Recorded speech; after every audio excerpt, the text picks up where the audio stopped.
Alexandra, bonjour, bienvenue dans 3. On est sur le 4e épisode et on te souhaite la bienvenue. Merci beaucoup, je suis ravie de faire cette émission. C'est très gentil à toi de nous recevoir aussi, tu nous expliqueras dans quel lieu tu nous reçois justement. Et comme pour tous nos invités, la traditionnelle question c'est tout simplement de te dire, de te lancer dans un pitch de 3 minutes pour te présenter et dire tout simplement à nos auditeurs, à ceux qui nous voient et qui nous écoutent, qui tu es. Eh bien, je suis Alexandra Maury, je suis comédienne. Je suis originaire de l'Aveyron, je suis née à Rodez et j'ai fait toute ma scolarité ici. Très tôt, j'ai compris que ma vie serait sur les planches. Je ne savais pas comment. Au début, j'ai fait de la danse et en fait, j'ai découvert vraiment le théâtre au lycée et j'ai su que là était ma maison. Donc j'ai décidé là en seconde que je serais comédienne, en sachant que ma famille n'est pas du tout dans le milieu de la culture, que mes parents n'étaient pas foncièrement super ok avec ça, mais que je leur ai pas trop laissé le choix. J'ai eu de la chance d'avoir des parents qui m'ont accompagnée dans le sens où j'ai pu aller à Paris. Après mon bac, je suis partie à Paris, j'y ai passé 11 ans. Donc je me suis formée aussi bien en théorie qu'en pratique en théâtre, puisque j'ai fait une école de théâtre, l'école de Chaillot à Paris, et aussi la fac à Paris. J'ai une maîtrise d'études théâtrales. Alors, ça sert pas à grand chose, si ce n'est à avoir une bonne culture théâtrale, mais en vrai si, c'est génial. Et j'ai commencé à travailler à Paris, et pour des raisons personnelles, je suis revenue dans le sud, à Montpellier. Et donc ça fait 10 ans que je suis à Montpellier, et je travaille pas mal. Je suppose que peut-être les prochains lieux où on va tourner avec Jocelyn, où on va photographier aussi, sont peut-être des lieux de nature, Totalement. de verdure. Ouais. Évidemment. Tu peux déjà nous les pitcher un petit peu là où on va aller, nous en parler et surtout ce que ça représente pour toi, hein, bien entendu. Même si là déjà on entend très bien que cette couleur aveyronnaise te plaît et te passionne et te ressource. Ouais. Mais voilà, on va faire les curieux par avance pour nos auditeurs. Où est-ce que tu vas nous emmener? Alors on va aller dans 2 lieux, on va aller à Caylus, qui est un lieu dit. Alors j'ai appris très récemment que c'était un lieu privé, donc moi je pensais que c'était public. D'accord. Je pensais que tout le monde pouvait y aller, puisque quand j'étais petite j'y allais tout le temps. Et ben non, ça appartient à quelqu'un, donc je suis ravie parce que la personne m'a autorisée à y aller. Donc c'est on génial, peut y aller, parce on a que le là droit. j'allais te dire on va peut-être avoir un problème. Non, il nous a autorisé, il y a un point de vue magnifique sur la nature et il y a des cailloux, c'est sublime, on est en hauteur, c'est magique. J'y allais principalement avec ma sœur de cœur, qui s'appelle Tess. Et on allait faire des balades là-bas, on faisait des photos. Et c'était un endroit où on discutait, où on rêvait aussi à un peu ce que serait notre futur. Et ça fait très longtemps que j'y suis pas allée, donc je suis ravie d'y retourner. Et on va aller également plus près de l'eau, puisqu'on va aller à Bouissou. C'est un petit coin à côté d'Agen d'Aveyron, enfin qui appartient à Agen d'Aveyron. Et c'est le moulin de mes grands-parents. Très bien, tes parents ont eu un... Mes grands-parents. Tes grands-parents, pardon. Ouais. Et donc maintenant ça appartient à mon oncle, donc ça reste à la famille, dans la famille, et je suis ravie parce que pareil, il m'a autorisée à y aller, il me dit mais même pourquoi tu poses la question? Et je suis ravie parce que c'est vraiment un endroit aussi où il y a beaucoup de souvenirs d'enfance, qui est magique pour moi, et enfin vous verrez, c'est magnifique. Mais est-ce que ce moulin a eu un peu...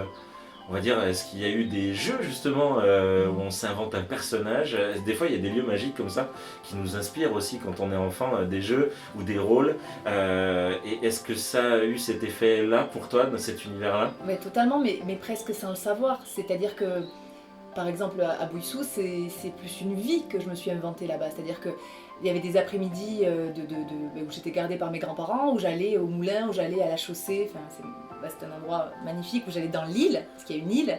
Et là, évidemment, j'étais aventurière, j'étais perdue, j'étais plein de choses, j'étais n'importe qui d'autre, mais j'étais pas moi à ce moment-là, et c'était magique, vraiment. Super. Ouais. Est-ce que tu as un souvenir d'un personnage que tu aurais imaginé évoluer dans ce lieu? Ah j'étais Robinson Crusoe, mais j'étais à la fois une pirate, j'ai été plein de choses, j'étais aussi une sirène dans cet endroit.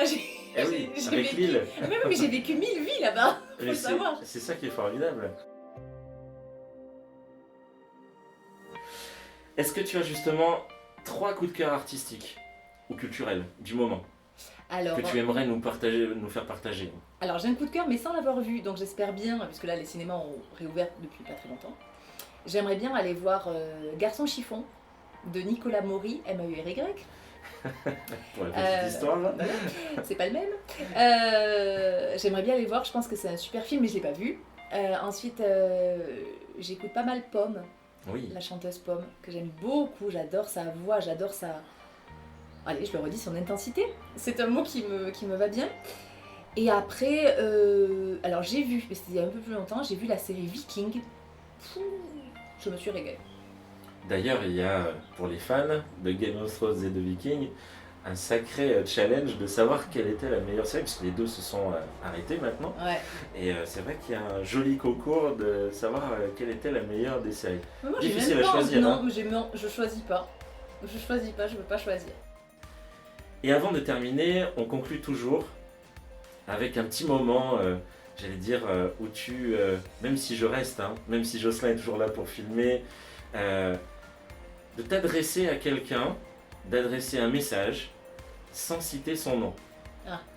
On ne veut pas faire de la mauvaise curiosité, donc on ne veut pas connaître le nom de la personne avec qui tu vas t'adresser, mais on voudrait en connaître un petit peu Ah. la saveur et les quelques mots que tu vas y mettre. Et ça conclura du coup notre 4e épisode. C'est à toi, Alexandra.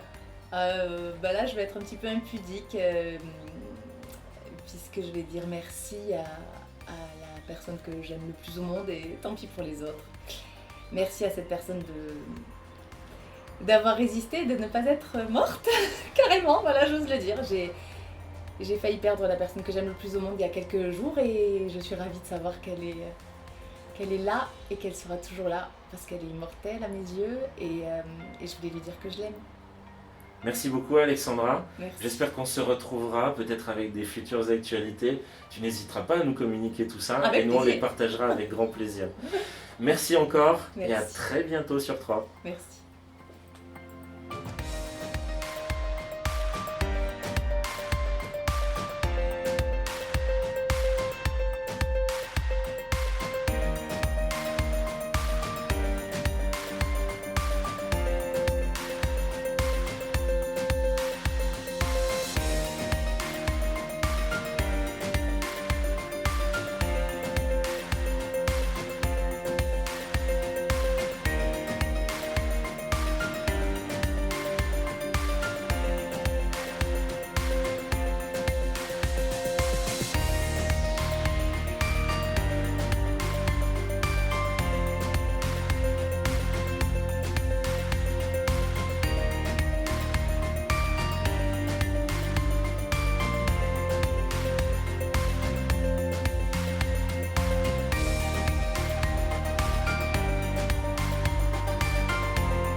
Ainsi se termine le 4e épisode de 3.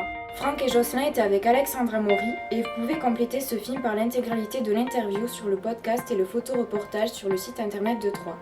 Merci de votre fidélité. Vous êtes nombreux à nous proposer de nouveaux invités. 3 vous fera découvrir de nouvelles personnalités jusqu'à la fin de l'année. Continuez à soutenir 3 en vous abonnant en nombre à la newsletter et sur les réseaux. A très bientôt pour l'épisode 5.